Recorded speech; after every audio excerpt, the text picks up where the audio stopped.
(6월 28일) 주일예배 설교입니다. 오늘은 시편 90편에서 103편까지를 다루겠습니다. 다음 주에는 104편부터 114편까지를 다룰 예정이니 주중에 꼭 읽어보시기 바랍니다. 오늘은 시편 90편 5절 아침에 돋는 풀 같으니를 제목으로 하여 설교하겠습니다. 이번 주에 읽은 시편들의 주제는 크게 둘이라 할 수 있습니다. 첫째는 90편과 103편에 나오는 풀 같은 인생에서 우리는 인간이 연약한 존재라는 것을 알 수 있고, 또 둘째 주제는 하나님이 다스리신다는 하나님의 통치를 시편 93편에서 101편이 노래하고 있는 것을 알 수가 있습니다. 그래서 오늘 설교에서는 먼저 유일한 모세의 시편인 90편을 통해서 인간의 연약함과 유한함을 설명하는 그 표현들을 살펴보겠습니다. 그리고 그 다음에 하나님의 통치에 대해서 살펴보겠습니다. 시편 여러 곳에서 풀이라는 이 단어는 인간의 본질을 설명하는 단어로 자주 사용됩니다. 사람이 풀 같다는 것입니다. 이를 위해서 시편 90편은 먼저 사람을 설명하기 전에 하나님의 영원하심에 대해서 설명하는 것으로 인간의 연약함을 설명하려고 합니다. 하나님은 영원부터 영원까지 동일하신 하나님이십니다. 1절에 이 대대로라는 표현은 모든 시대에 걸쳐 모든 세대 언제나 하나님은 쉬지 않으시고 또 졸지 않으시는 분이며 항상 섭리하시고 또한 인간의 삶에 개입하시며 다스리시는 분이시라는 것입니다. 2절에 두 가지 표현이 또 유사한 개념을 설명합니다. 산이 생기기 전, 땅과 세계를 조성하시기 이전부터 하나님은 하나님이셨습니다. 또한 영원부터 영원까지 하나님은 언제나 동일하시며 처소가 되십니다. 처소라는 것은 거할 곳, 우리의 피할 곳이 되신다는 것입니다.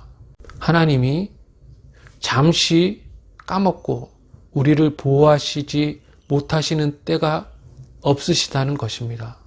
이러한 영원하신 하나님에 반하여 인간은 전혀 다른 존재라는 것을 이 시편 90편이 말하고 있습니다. 그래서 이러한 인간의 풀 같은 측면을 세 가지로 나누어서 설명해 보겠습니다. 첫째는 인간이 티끌 같은 존재라는 것입니다. 이 말은 우리가 흙으로 돌아가야 하는 존재라는 것입니다. 90편 3절을 보면 인간을 티끌로 돌아가게 하신다고 말씀합니다. 주께서 사람을 티끌로 돌아가게 하시고 말씀하시기를 너희 인생들은 돌아가라 하셨사오니. 여기서 티끌과 인생이라는 단어를 잠시 살펴보고자 합니다. 티끌은 깨진 토기의 파편을 의미합니다.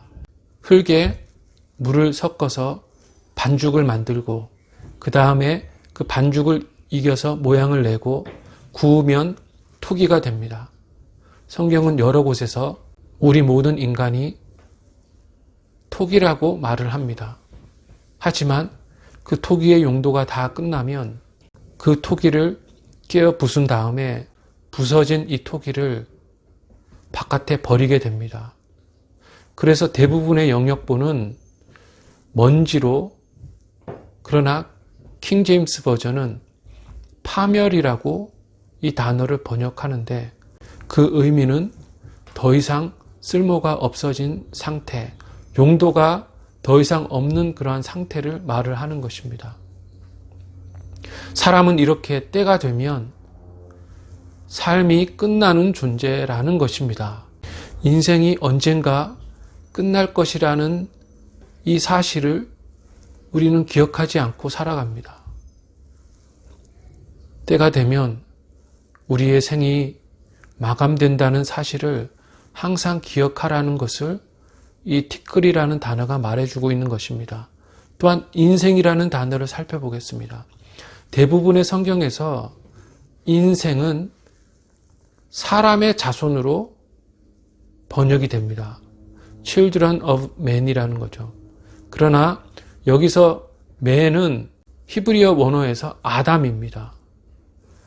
그러니까 아담은 두 가지로 사용이 됩니다.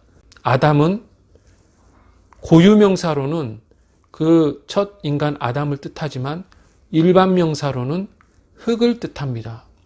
그러니까 사람의 자손으로 영어 성경에서 번역되는 이 단어는 한글 성경에서 다 인생으로 번역되었고, 그러나 이 단어가 의미하는 것은 너희가 흙의 후손이다, 흙에서 나온 자들이라는 것을 말한다는 것입니다. 그래서 인생이라는 단어는 우리가 흙에서 왔으며 영혼이 없고 생명이 없어진 상태의 우리 몸은 흙에 불과하다는 것입니다. 즉 인생이여 돌아가라는 이 말씀은 흙에서 온 너희여 흙으로 돌아가라는 의미인 것입니다. 자, 그러니까 하나님은 영원부터 영원까지 하나님이시지만 인간은 흙에서 와서 흙으로 돌아가는 이러한 존재라는 것입니다. 티끌과 인생의 의미는 더 이상 쓸모가 없어졌으니 너는 네가 온 그 흙으로 돌아가라는 것이고 우리는 그러한 존재라는 것입니다. 창세기 3장 23절에서 하나님은 범죄한 인간을 에덴 동산에서 쫓아내시면서 그의 근원이 된 땅을 갈게 하시니라고 말씀합니다. 여기서 그의 근원이 된 땅이라는 말은 그 기원을 말하는 거죠. 그래서 너의 근원이 땅인데 네가 온 그 땅을 네가 갈아라라는 것입니다. 재미있는 그 언어 유희인 거죠. 너희가 흙인데 흙을 갈아라. 타락의 결과로 인간이 받은 저주 문구에서 하나님이 그렇게 말씀하시는 것입니다. 그래서 하나님은 우리를 이 세상에 내셨고 그래서 우리는 태어났습니다. 그러나 그가 돌아가라 명하시면 우리가 흙으로 돌아가는 존재라는 것입니다. 하나님은 영원부터 영원까지 하나님이시지만 우리는 이 세상에 와서 살다가 삶을 마쳐야 하는 존재입니다. 더 있고 싶다고 있을 수 없고 또 더 있는다고 좋은 것도 아닙니다. 하나님의 명령에 순종하는 사람인 것입니다. 티끌, 인생과 유사한 개념이 바로 풀입니다. 또 풀과 밤의 한순간, 이것도 인간을 설명하는 그러한 표현입니다. 풀은 너무 흔합니다. 흙이 흔하듯이 풀도 마찬가지로 어디를 가나 세상 어디나 비가 오는 곳이면 풀이 있습니다. 90편 5절에 보면 그들은 아침에 돋는 풀 같으니이다 라고 말씀합니다. 너무 많아서 어느 한 풀이 다른 한 풀보다 중요하지 않습니다. 그 숫자가 적다면 이것은 어떤 이름으로 지어주고 저것은 어떤 이름으로 지어줄 수 있지만 너무 많으니까 요 풀과 저 풀의 차이를 말해봐도 소용없고 이름을 붙여도 헛일입니다. 중요하지도 않고 그 영광이 전혀 없는 것, 그게 바로 풀인 것입니다. 6절에는 아침에 꽃이 피어 자라다가 저녁에는 시들며라고 말합니다. 풀의 영광은 꽃인데 그 꽃은 너무 빨리 피었다가 져버립니다. 뿐만 아니라 그 풀이 아침에 피었다가 저녁에 시들어 버리는 그야말로 순식간에 이 생이 끝나는 그러한 존재임을 말을 하는 것입니다.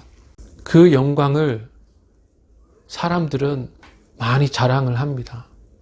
대부분의 자랑은 옛날의 자랑이죠. 좋은 것도 자랑하고 나쁜 것도 자랑합니다. 내가 이걸 이렇게 잘했는데, 또 내가 이런 고생을 했는데, 모든 사람이 그렇게 말하지만 아무도 감동을 안 받고 또 아무도 동정을 안 합니다. 왜냐하면 모든 인생이 다 그러한 길을 걸어가기 때문입니다.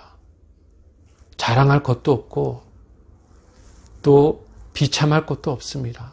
그냥 그렇게 들의 풀의 영광처럼 우리는 아무런 가치가 없고 또 영광이 없는 존재라는 것입니다. 103편 14절을 보면 거기에 하나님이 인간의 체질을 아신다는 표현이 있습니다. 그런데 그렇게 말씀하시면서 풀을 언급하십니다. 바로 다음 절에서 인간의 체질이란 풀 같은 존재라는 것입니다. 그래서 15절은 인생은 그 날이 풀과 같으며 그 영화가 풀의 꽃과 같도다 라고 말합니다. 그래서 지금까지 풀의 특징을 보면 풀은 연약하고 또 풀은 유한하고 보잘것없고 볼품없고 헛되고 영광 없는 그러한 인생의 모습을 묘사하고 있는 것입니다. 또 다른 표현이 있습니다. 밤의 한 순간 같다는 것입니다. 밤에 자다가 깨는 일이 종종 있습니다. 우리가 밤에 잠이 안 와서 설친다고 그래도 금방 잠이 들고 하루 이틀 지나면 무슨 일이 있었는지도 기억이 나지 않는 것입니다. 근데 기억에는 그 순위가 있습니다. 저는 잊을 수 없는 날이 하나가 있는데 그것은 제가 이민 온 날입니다. 90년, 지금부터 30년 전에 LA에 도착을 해서 세상을 보니까 날씨가 구름 한 점 없이 화창한 날이었고 바로 전날에 비가 와서 온 세상을 씻고 그래서 물방울이 나무들 그리고 곳곳에 있는데 햇살이 그 물방울에 반사되어서 반짝반짝 빛나는 그러한 날이었습니다. 잊을 수 없는 날이었는데 비하면 밤의 한순간은 기억할 가치도 없고 기억나지도 않는 그러한 시간이라는 것입니다. 인간이 밤의 한순간 같다는 것은 그렇게 지나가면 그냥 잊혀져 버리는 그러한 존재라는 것입니다. 그 다음으로 홍수처럼 쓸어가신다는 표현이 5절에 있습니다. 인간의 연약함을 드러내는 표현입니다. 이번에 중국에 큰 홍수가 났고 또 그것 때문에 사람들이 휩쓸려 내려가고 집이 무너지고 가축들이 재산들이 쓸려 내려가는 모습을 우리는 보고 있습니다. 또 종종 태풍이나 또 허리케인이 곳곳을 습격을 하면 인간은 속수무책으로 그냥 쓸려 내려갈 수밖에 없는 그러한 존재라는 것을 바로 이 홍수처럼 이라는 표현이 말해주는 것입니다. 인간은 너무나도 연약한 존재입니다. 90편 10절을 보면 우리가 날아가나이다 라는 표현이 있습니다. 세월이 너무 빠르니까 날아간다라고 표현하고 있습니다. 이때가 지금부터 3,500년 전에 이 시가 쓰여졌는데 그때는 수레도 없고 또 차도 없는 때였을 것입니다. 그런데 얼마나 세월이 빠른지를 이 날아간다는 표현으로 표현하고 있는 것입니다. 저도 엊그제 미국에 온 것 같은데 벌써 30년이 지나버렸습니다. 그때 한 달 됐을 때 사람을 이렇게 만났습니다. 얼마 됐냐고 물으니까 1년 됐다고 그러더라고요. 와, 엄청 오래됐구나. 막 감탄을 하면서 당신 영어 참 잘하겠다라고 했는데 저는 벌써 30년이 되어버렸습니다. 세월이 너무 빠릅니다. 아침에 풀이나 저녁에 시들어 마른다는 표현, 이것은 시간이 얼마나 빠른지를 우리에게 말해주고 있는 것입니다. 세 번째 표현은 이 두 가지를 알고 있는 우리가 어떻게 살아야 되느냐를 말하고 있습니다. 날 계수함을 가르치사라는 것입니다. 절망하라고 인간이 풀 같다는 표현을 우리에게 준 것이 아닙니다. 오히려 더 부지런히 살라고, 더 열심히 신앙생활 하라고 그러한 표현을 우리에게 주고 있는 것입니다. 12절에 보면 날 계수함을 가르치사라고 말하는데 왜 계수할까요? 요즘 코로나 때문에 집에서 공부하는 아이들이 시간을 5분이나 15분 이렇게 단위로 재면서 알람을 만들어서 공부를 하는 것을 우리가 봅니다. 이렇게 시간을 재고 날을 세는 것은 시간을 아끼기 위한 방편인 것입니다. 그냥 세월이 가는 대로 그냥 있는 것이 아닌 것이죠. 세월을 아끼게 해달라는 그러한 기도인 것입니다. 또한 그 같은 절의 하반절에는 지혜로운 마음을 얻게 하소서라는 표현이 있습니다. 아무리 시간을 아껴도 미련하게 아끼면 소용이 없는 것입니다. 지혜롭게 시간을 배분하고 또 일을 할 때도 지혜롭게 해야 되는 것입니다. 우리가 한 우물을 파라는 표현이 있지만 또한 융통성 있게 대처하라는 표현이 있습니다. 융통성 있게 대처해야 될 때 한 우물만 파는 고집을 피우거나 또는 한 우물만 파야 될 때 융통성을 발휘하면 그 지혜롭지 않은 것입니다. 산으로 가야 되는데 부지런히 시간을 아껴서 바다로 가면 더 시간을 낭비하는 것입니다. 그래서 시간을 아끼고 또 지혜롭게 사용하고 그래도 질병이나 사고가 나면 오랜 시간 우리가 그 병을 극복하고 사고를 처리하는 데 시간을 낭비해야 됩니다. 운동선수의 가장 큰 두려움은 부상입니다. 야구선수가 팔꿈치 이상이 있으면 최소 1년 반에서 2년을 뛸 수가 없습니다. 그러면 10년 정도 선수로 뛸 수 있을 때 2년을 낭비해버리면 큰 낭비인 거죠. 질병도 마찬가지입니다. 큰 병에 걸리면 아무것도 못하는 것입니다. 그래서 건강을 위해서도 기도해야 되는 것입니다. 그래서 102편을 보면 중간에 나를 데려가지 마십시오 라는 표현이 나옵니다. 102편 23절에 보면 하나님이 내 힘을 중도에 쇠약하게 하셨으며 내 날을 짧게 하셨도다 라고 하나님 앞에 불평하는데 그 다음 절 24절을 보면 나의 중년에 나를 데려가지 마옵소서라고 하나님 앞에 기도하는 장면이 나옵니다. 하나님이 뭔가 큰 질병을 중년인 이 시인에게 주셨던 것 같습니다. 그래서 이 병을 낫게 해달라고 하나님께 기도하는 것입니다. 인생을 4가지 시기로 소년, 청년, 중년, 노년으로 구분하기도 하고 또 성인을 청년, 중년, 노년으로 구분하기도 합니다. 사람들은 흔히 청년의 때를 꽃에 비유하고 노년의 때를 지혜와 또한 경험으로 비유를 합니다. 그러나 진정한 인생의 꽃은 제가 보기엔 중년입니다. 청년은 육체의 힘은 있지만 지혜가 부족하고 노년은 지혜가 있지만 활동하기에 힘이 없습니다. 그러나 중년은 이 세상을 움직이는 사람들입니다.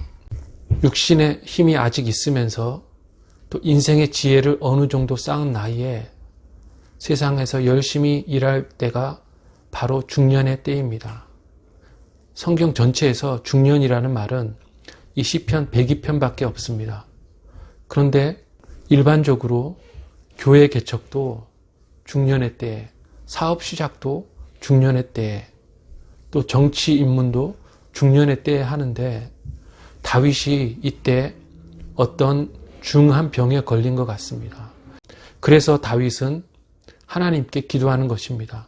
하나님, 주를 위해 할 일이 아직 많이 남았고 북쪽 나라들을 평정하려면 아직 시간이 많이 필요한데 왜 이런 질병을 주셔서 이렇게 하나님의 일을 하는 것을 지체하게 하십니까? 빨리 낫게 해주십시오 라고 기도하는 것입니다. 세상이 금방 이렇게 지나가는데, 느려지고 약해지는데 질병이 또 이렇게 시간을 지체하게 합니다. 하나님, 제발 이 병을 고쳐주십시오 라고 하는 기도입니다. 90편, 103편은 더 많은 내용이 있지만 이렇게 시간이 없고 우리는 유한하고 힘이 쇠약해지고 하나님 앞에 갈 날이 얼마 남지 않은 그러한 존재라는 것을 말하는 것으로 이렇게 마무리하고, 그 다음 주제인 하나님의 다스리심에 관한 시편을 살펴보겠습니다. 93편에서 101편에는 하나님이 만물뿐만 아니라 인간을 다스리신다는 그러한 주제가 들어 있습니다. 그래서 4-5가지 이 하나님의 다스리심의 측면에 대해서 말씀드리겠습니다. 93편, 97편, 99편에는 하나님께서 다스리신다는 표현으로 그 시편이 시작됩니다. 그리고 나머지 93편에서 101편 전체에 하나님이 세상 만물을 다스리신다는 것을 노래하고 있습니다. 그래서 103편 19절은 그의 왕권으로 만유를 다스리시도다 라고 말합니다. 만유라는 표현은 아주 멋있는 표현입니다. 있는 모든 것을 말하는 거죠. 하나님은 이 세상 모든 것을 다스리시는 분입니다. 그래서 하나님은 만유의 왕이신 것입니다. 그가 왕이시라는 것은 만유가 그의 권위에 무릎 꿇고 그리고 그의 말에 순종한다는 의미입니다. 그래서 93편 1절을 보면 스스로 권위를 입으셨도다. 여호와께서 능력의 옷을 입으시며 라고 말씀합니다. 보좌와 그리고 그 입으신 옷은 왕권을 뜻하고 옷은 권위와 능력을 뜻합니다. 하나님의 통치는 그래서 완전한 것입니다. 하나님의 완전하신 다스리심의 결과 93편 1절에 세계가 흔들리지 않는다고 말합니다. 이 세계는 흔들리지 않고 또 불안정하지도 않고 언제나 하나님의 다스림 때문에 안전한 것입니다. 그리고 100편 1절에는 온 땅이여 라는 말이 있습니다. 찬송가 가사 저 북방 얼음산과 저 대양 산호섬이라는 노래가 있습니다. 온 땅, 얼음산, 산호섬, 저 북쪽, 저 남쪽, 이 모든 땅이 하나님의 통치를 받는다는 것입니다. 이러한 하나님을 우리 모두 날마다 찬양해야 하는 것입니다. 하나님의 통치, 두 번째 측면은 하나님께서 도덕적으로 다스리신다는 것입니다. 하나님은 이 만유를 다스리실 뿐만 아니라 인간을 도덕적으로 다스리십니다. 94편 1절에는 복수하시는 하나님이여가 2번 반복되며 시편이 시작됩니다. 이 말은 하나님이 도덕적으로 다스리심, 즉 악인에게는 벌을, 의인에게는 상을 주시는 분이시라는 것을 의미합니다. 이 세상에서의 삶이 아무렇게나 살아도 되는 그러한 인생이 아니라 하나님이 금지하시는 것은 하지 않고 하나님이 원하시는 것을 우리가 하지 않으면 그 대가, 그 결과가 분명히 있을 것임을 이 도덕적으로 다스리시는 하나님의 측면을 말을 하고 있는 것입니다. 교회를 다니지 않는 사람, 하나님을 믿지 않는 사람이 왜 그렇게 믿지 않는지 아십니까? 이 우리의 행위를 선악간에 심판하시는 그 하나님을 믿지 않기 때문에 하나님을 믿지 않고 또 그래서 그들의 행위는 사람들이 볼 때는 그럴듯하면서 그러나 감출 수 있을 때는 언제나 도덕과는 거리가 먼 그러한 삶을 사는 것입니다. 세 번째 하나님의 통치의 측면은 하나님이 대리적으로 다스리신다는 것입니다. 이 말은 어떠한 사람들을 택하셔서 그들로 하여금 말씀과 또한 성경적 원리를 다른 동료 인간들에게 가르치거나 또한 이끌 수 있도록 맡기신다는 것입니다. 그래서 99장 4절을 보면 능력 있는 왕이라는 표현과 물론 다윗이겠죠. 6절에 모세와 아론 같은 제사장 그리고 사무엘 같은 선지자 이러한 왕, 제사장, 선지자를 하나님이 택하셔서 하나님이 비나 또한 구름, 바람으로 다스리실 뿐만 아니라 이 사람들에게 사명을 주셔서 그리고 사명뿐만 아니라 그에 걸맞는 특정한 능력을 주셔서 세상과 사회와 또한 신자를 다스리시게 하시는 것입니다. 그래서 이것을 우리는 대리적으로 다스리신다는 것입니다. 물론 하나님께 이러한 능력과 특별한 사명을 받은 자들도 하나님께 심판을 받습니다. 94편에 보면 20절에 악한 재판장을 심판하신다는 구절이 있습니다. 누가 악한 재판장입니까? 그들은 법을 알고 있습니다. 그러나 법을 빙자하여 법대로 한다는 거죠.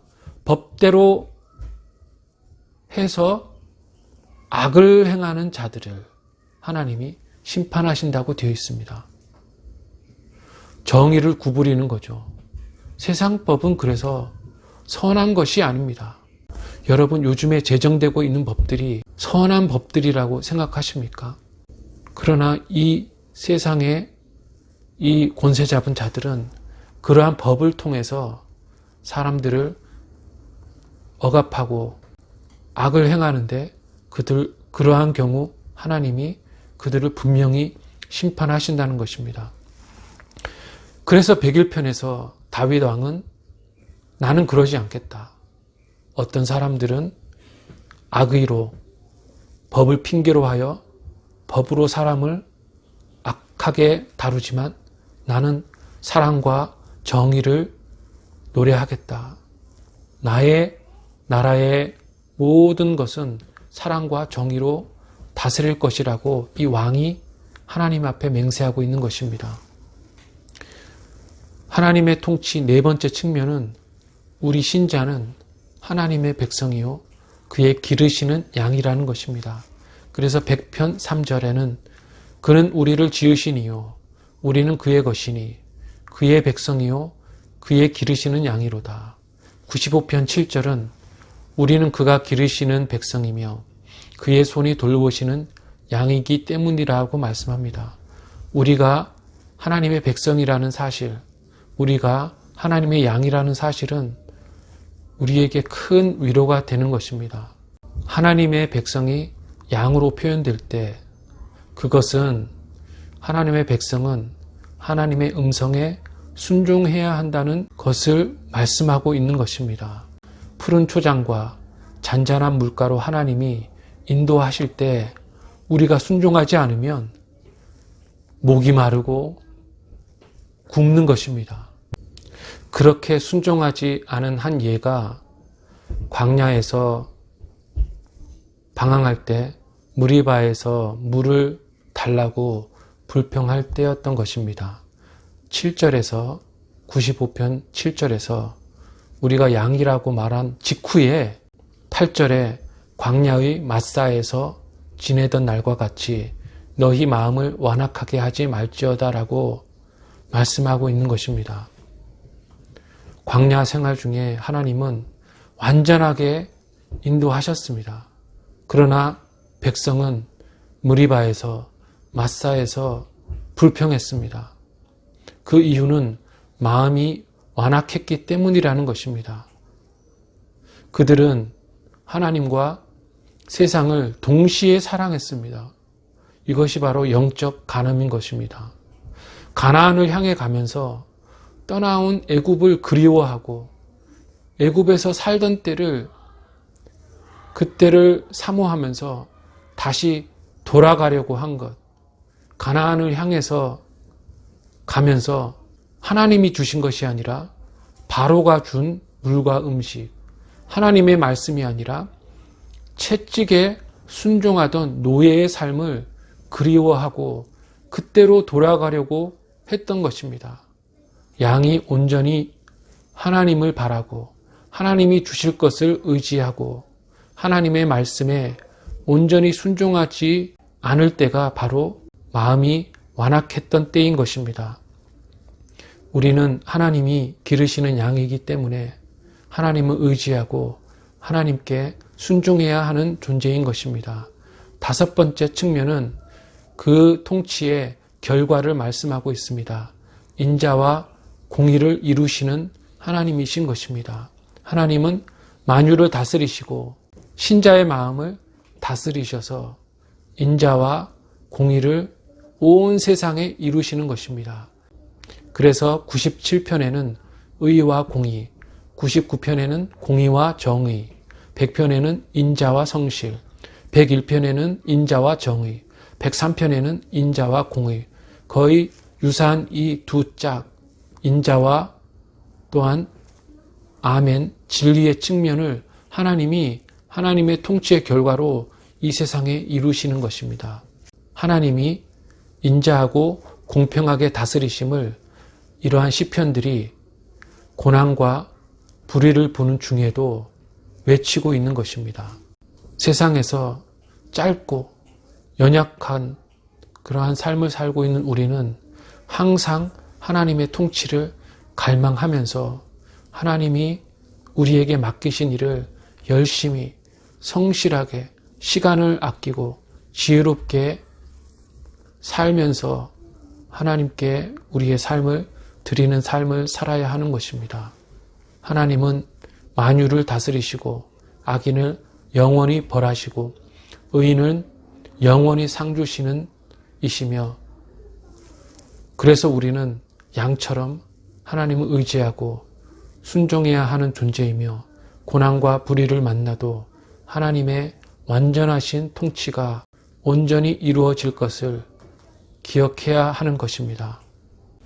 오는 한 주간도 하나님의 백성으로 살 때 우리가 연약한 존재이고 흙에서 온 존재이고 순간적인 존재이고 언젠가는 곧 하나님 앞에 가야 할 존재임을 기억하면서 하나님께 기도하기를 하나님 날 계수함을 가르쳐 주시고 또 지혜로운 마음을 주셔서 우리가 시간을 아끼고 또 지혜롭게 우리에게 주어진 일들을 감당하게 해달라고 기도하고 또한 그러한 일을 감당할 때 생기는 모든 고난과 고통을 또한 이 세상에 있는 모든 불의와 또한 악을 보면서 하나님의 완전한 그러한 정의와 사랑이 이 땅에 이루어지게 해달라고 그렇게 기도하는 한 주가 되기를 주님의 이름으로 축원합니다.